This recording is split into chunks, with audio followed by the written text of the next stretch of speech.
주님의 영광스러운 부활의 아침을 기념하는 날입니다.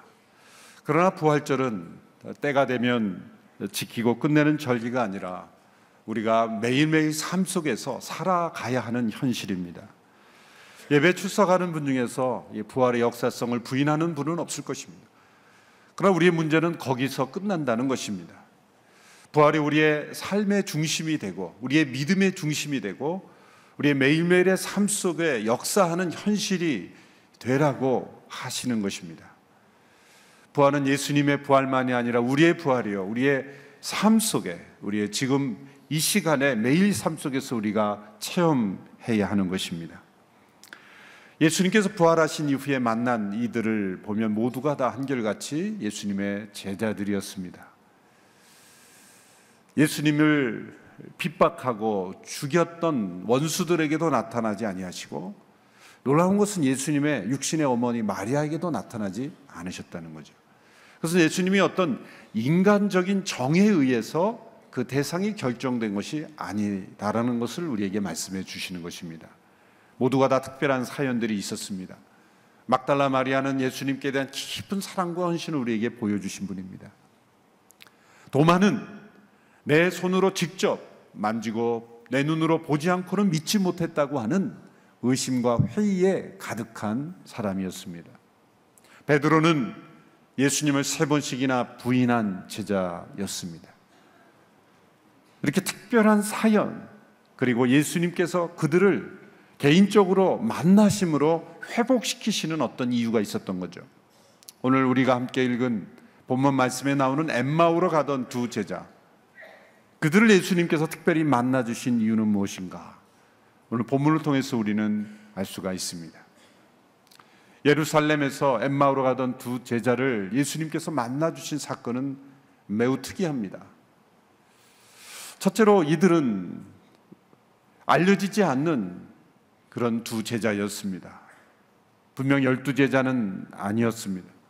그러나 예수님을 따르던 사람들 가운데 있었습니다. 오늘 본문에 글로바라는 한 사람의 이름이 나오지만 요한복음에 나오는 우리가 정체를 확인할 수 있는 그 글로바는 또 아닙니다. 이름도 알려지지 않는, 그 당시에 예수님과 함께 중심돼서 일했던 제자가 아닌 평범한 제자들에게도 예수님은 나타나셨다는 거죠.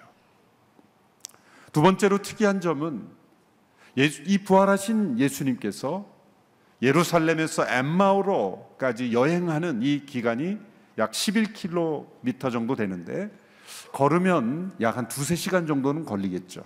걸음의 속도에 따라 다르겠지만은 몇 시간 정도 걸리는 이 11km 정도의 거리를 예수님께서 함께 걸어가시면서, 그들과 동행하시면서 예수님께서 그들을 만나 주셨다는 거죠. 부활하신 예수님께서 그들에게 나타나시려면 잠시 그 가는 여정에 잠깐 나타났다가 사라지셔도 됩니다. 그런데 예수님은 그 여정을 함께 걸어가시면서 대화하시고, 때로 설명해 주시고, 때로 책망하시고, 그들과 함께 식사하시는 그런 여정을 통해서 나타나셨다. 얼마나 자상하신 예수님, 얼마나 인내심이 많으시고 얼마나 따뜻하신 예수님이신가 라는 것을 우리는 느낄 수가 있다는 거죠. 예수님은 각자의 사람의 상태에 따라서, 그들의 문제에 따라서 때로는 잠깐 나타나시기도 하고 때로는 오랜 시간 함께 동행하시면서 그들과 함께 만나주시기도 하셨다는 것, 여기 예수님의 아름다우심이 나타나는 거죠. 세 번째로 특이한 점은 이렇게 예수님께서 몇 시간 오랫동안 대화하시면서 만나주심에도 불구하고 이 2명의 제자들은 예수님을 알아보지 못했다는 거죠. 잠시 나타나도 예수님이시구나 그렇게 알아보는 사람이 있었던 반면에, 어쩌면 이렇게 몇 시간 동안 함께 대화하고 걸어가는 중에도 예수님인 줄 몰랐을 수 있을까라는 의구심이 들 정도로 이들은 예수님을 몰라봤다는 거죠. 이것이 오늘 본문의 특별한 점입니다. 이 두 사람은 예루살렘을 떠나 엠마오로 가면서 그동안 일어났던 일을 이야기하고 있었습니다. 그들은 큰 충격을 받았기 때문입니다. 그런 중에 예수님이 낯선 이로써 그들 사람들의 대화에 끼어듭니다. 예수님이 질문합니다. 당신들이 걸어가면서 지금 이야기하고 있는 그 내용이 무슨 이야기요? 라고 질문했습니다. 글로바라고 하는 사람이 대답했습니다. 아니, 예루살렘에서 있으면서 최근 일어난 이 엄청난 일을 혼자만 모르신단 말이요? 라고 다시 질문했습니다. 이분의 질문은 아이러니를 품고 있죠. 진짜 일어난 일을 모르는 사람은 정작 자기 자신이죠.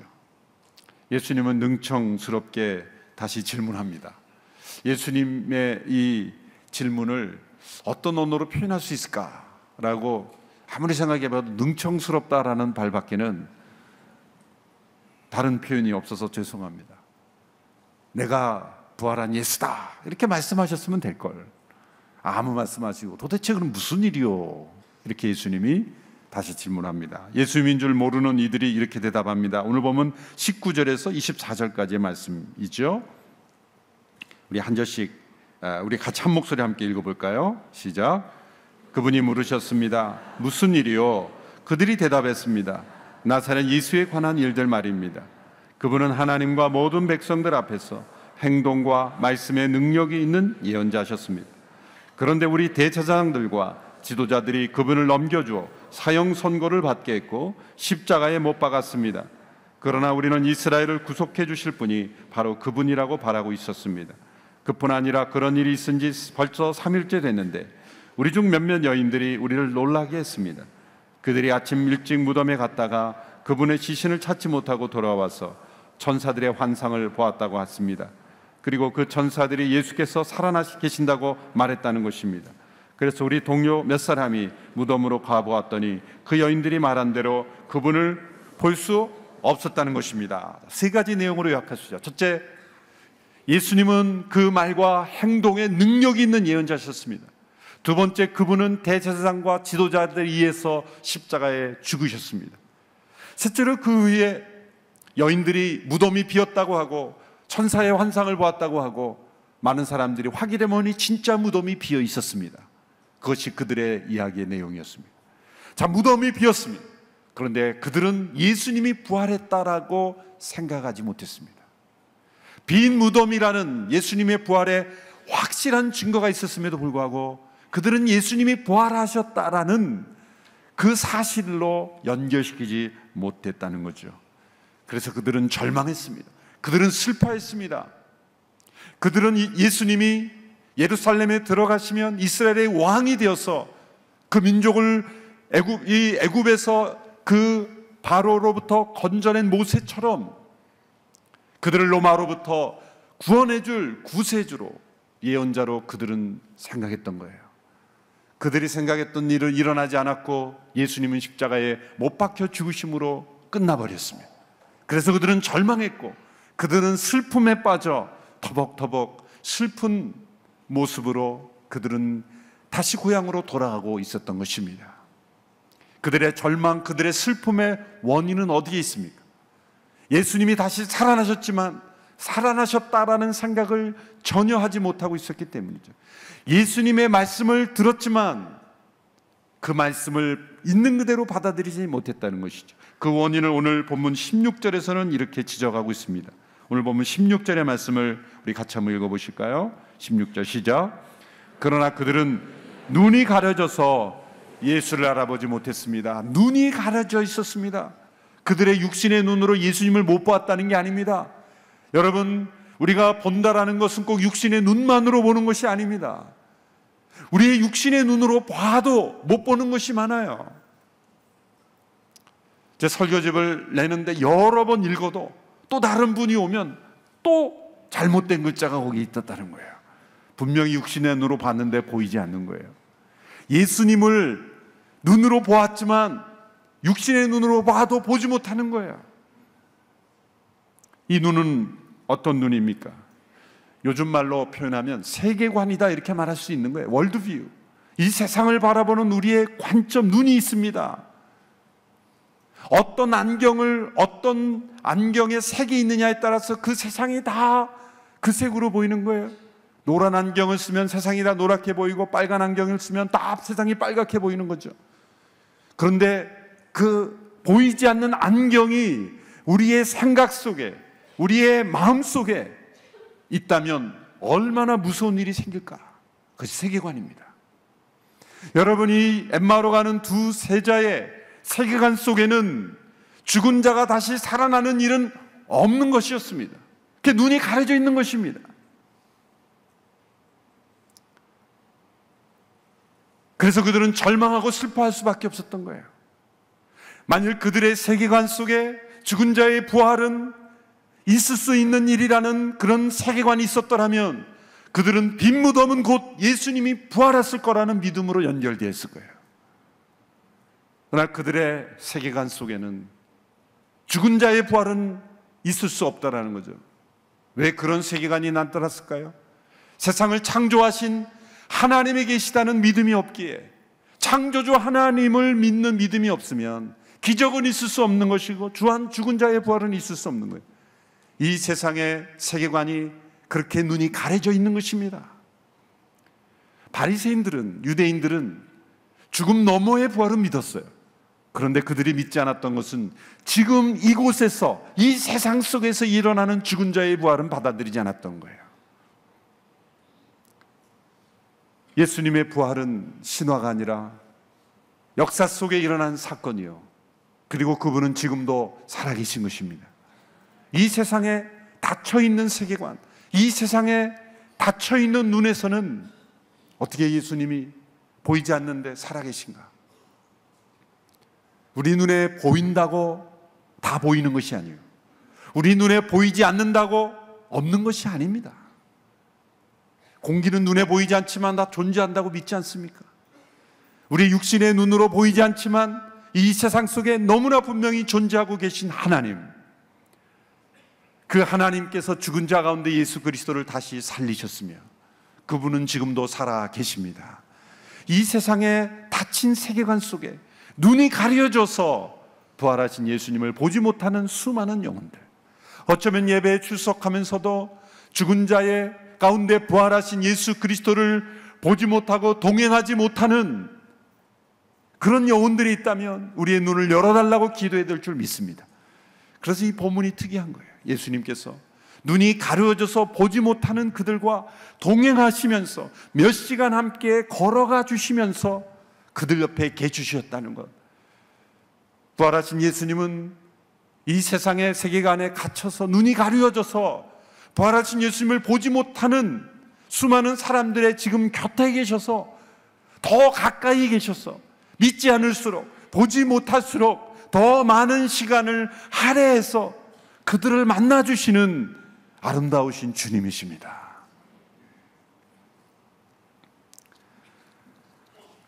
이 시대의 세계관에 갇혀있는 사람들은 부활의 아침이 찾아왔다는 것을 알지 못하고 슬픔과 절망 속에 갇혀 있습니다. 20세기 미국 샌디에고의 갈보리 침례교회에서 사역하셨던 SM 락 리치라는 목사님의 설교, 이분의 그 퍼스트 네임, 미들 네임은 사드락 메삭이에요. 사드락 메삭 락 리치라는 목사님의 설교 가운데 알려진 유명한 그런 시가 있습니다.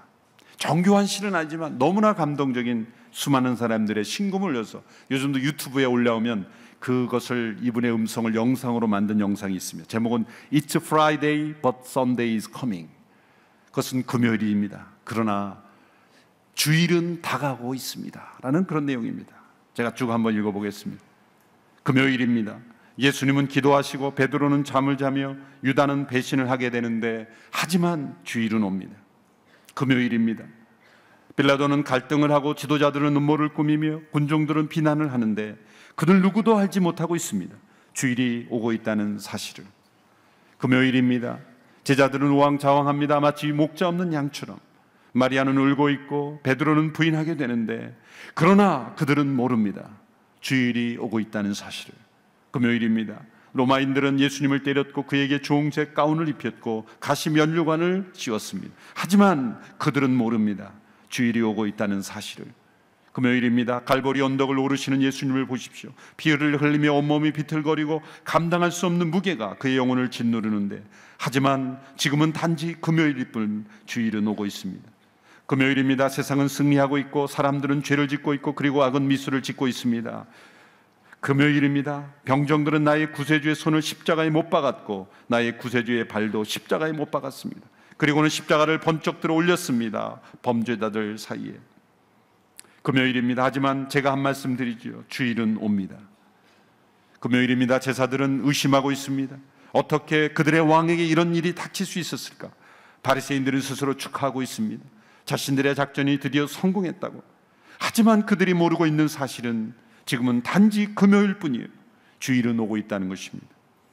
금요일입니다. 예수님이 십자가에 달려 있습니다. 아버지에게 버림받음을 느끼며 죽도록 내버려져 그 누가 그를 살릴 수 있을까? 금요일입니다. 하지만 주일은 오고 있습니다. 금요일입니다. 온 땅이 흔들리고 하늘은 흑암으로 덮이며 나의 왕이 당신의 영혼을 하나님께 맡깁니다. 금요일입니다. 소망은 온전히 없어졌고 죽음은 이겼고 죄가 승리함으로 사단이 웃음을 짓고 있습니다. 금요일입니다. 예수님은 묻혔고 군인이 보초를 서 있고 돌은 무덤 입구를 막았습니다. 그러나 하지만 금요일일 뿐입니다. 단지 금요일일 뿐입니다. 주일은 옵니다. 주일이 오고 있다는 사실을 그들은 몰라 금요일에 멈추어 사는 세상입니다. Sunday is coming. 오늘은 주일입니다. 부활의 아침입니다. 왜 안식일이 주일로 변했습니까? 부활의 아침을 기념하며 그들은 역사를, 안식일을 주일로 바꾸었던 것입니다. 주의 날이라고 부르는 거죠. 여러분, 우리가 인생의 모든 날을 금요일에 갇혀 사는 인생이 되지 않게 되기를 바랍니다. 주일이 다가오고 있다는 사실을 믿음으로 바라보지 못하고 금요일에 참혹한 버림받은 십자가의 고통, 죽음의 권세에 눌려있는 그 생애에 멈춰 사는 인생이 되지 아니하고 주일이 온 인생이 되기를 주님의 이름으로 축원합니다. 예수님이 그들의 눈을 어떻게 열어주셨어요? 첫째로 예수님의 죽음이 왜 절대적으로 필요한지를 깨닫게 하셨죠. 25절 26절에 예수님이 이렇게 말씀하셨습니다. 어리석고 예언자들이 말한 모든 것을 마음에 더디게 믿는 사람들이요, 그리스도께서 마땅히 이런 고난을 겪어서 자기 영광에 들어가야 할 것이 아니냐. 나는 왕관을 쓰러 온 것이 아니라 십자가 가시면류관을 쓰므로 십자가의 죽으심으로 너희를 구원하러 왔다. 십자가가 없는 부활은 없는 것입니다. 부활이 믿어지지 않는 것은 예수님의 죽음이 왜 필요했는지를 깨닫지 못해서인 것입니다. 부활은 십자가의 도의 완성인 것입니다. 우리 스스로 구원할 수 없는 우리를 위해 죽으신 십자가의 죽음이 곧 부활로 가는 길이었던 것입니다. 예수님이 왜 죽으셨는가를 깨닫는 사람은, 믿는 사람은 예수님은 부활하심을 믿게 될 것이라는 거예요. 두 번째로 예수님은 성경 전체를 풀어주심으로 십자가와 부활이 어떻게 증거하고 있는지를 설명해 주셨어요. 27절의 말씀 우리 같이 한번 읽겠습니다. 27절 시작. 그리고 예수께서는 모세와 모든 예언자들로부터 시작해 성경 전체에서 자기에 관해 언급된 것을 그들에게 자세히 설명해 주셨습니다. 성경 전체가 예수님의 십자가 부활을 증거하고 있음을 설명해 준 거예요. 저자직강을 들은 거죠. 저자직강을. 그럴 때 그들의 마음이 뜨거워졌습니다. 여러분 어릴 때 퍼즐 맞추기 해보셨잖아요. 퍼즐을 다 몇십 개 퍼즐을 이렇게 풀어서 펼쳐놓으면 답답합니다. 어디서부터 시작해야 될지 몰라요. 막 열심히 퍼즐을 맞춰보려고 합니다. 근데 아무리 맞춰도 맞춰지지 않습니다. 왜 그럴까요? 그림을 봐야 되죠. 그림을. 지혜로운 사람은 먼저 퍼즐을 맞추려고 하지 않고 이 퍼즐의 뒷면에 있는 그림을 명확하게 보는데 더 많은 시간을 할애합니다. 전체 그림을 더 뚜렷이 보면 볼수록 퍼즐은 쉽게 맞춰져. 퍼즐을 맞추다가 안 맞추면 또 그림을 보고 또 그림을 봐요. 여러분, 이 성경은 우리의 인생이라는 퍼즐을 맞춰가는 전체의 그림이에요. 그래서 역사를 통해 우리에게 하나님께서 메시지를 준 거예요. 수많은 기록을 우리에게 남겨주신 거예요. 예수님은 이 성경에 있는 내용을 퍼즐을 맞춰주시는 그림을 이들에게 보여주신 거예요. 여러분 인생의 고통이라는 퍼즐, 맞춰지지 않는 내 인생에 뭔가 어긋난 것 같은 그런 퍼즐들이 하나님의 역사의 전체 그림에서 보면 맞춰지는 역사가 일어날 줄로 믿습니다. 이들의 마음이 뜨거워졌습니다. 성령이 역사하겠다는 증거죠. 이들은 그들의 마음이 왜 뜨거워지는지 알지 못했습니다. 그런데 세 번째로 예수님께서 엠마오에로 도착해서, 예수님은 그냥 가시려고 했지만 이들이 붙잡고 함께 식사하는 중에 예수님이 이상한 행동을 하십니다. 분명히 예수님이 손님이고 이들이 주인인데 예수님이 주인처럼 떡을 떼어 감사하시고 이들에게 나눠주셨어요. 그때 그들의 눈이 열렸어요. 30절 31절을 보십시오. 예수께서 그들과 함께 상에 기대어 앉아 빵을 들고 감사 기도를 드린 후 떼어 그들에게 나눠주셨습니다. 그제야 그들의 눈이 열려 예수를 알아보았습니다. 그러고 예수께서 그들의 눈앞에서 사라지셨습니다. 여러분, 눈이 열리는 것은 때로 이렇게 시간이 필요하다는 거예요. 한순간의 체험으로, 한순간의 성경 공부로, 한순간의 예배 출석으로 눈이 열리면 얼마나 좋겠습니까? 그런데 여러분, 조급해하지 마십시오. 우리가 함께 예배하는 중에, 함께 교제하는 중에 주님께서 우리 가운데 역사하심으로 우리의 눈이 온전히 열리게 된 것입니다. 그러므로 지금 당장 믿지 않는 영혼들 위해서도 조급해하지 마십시오. 하나님께서 그들의 눈을 열어 주실 것입니다. 말씀을 전해 주십시오. 그들에게 사랑을 베풀어 주십시오. 그들의 가는 인생의 여정의 길을 함께 걸어 주십시오. 그런 중에 그들이 때로 식사하던 중에 성령님이 온전히 역사하실 줄로 믿습니다. 식사라는 것은 무엇을 의미합니까?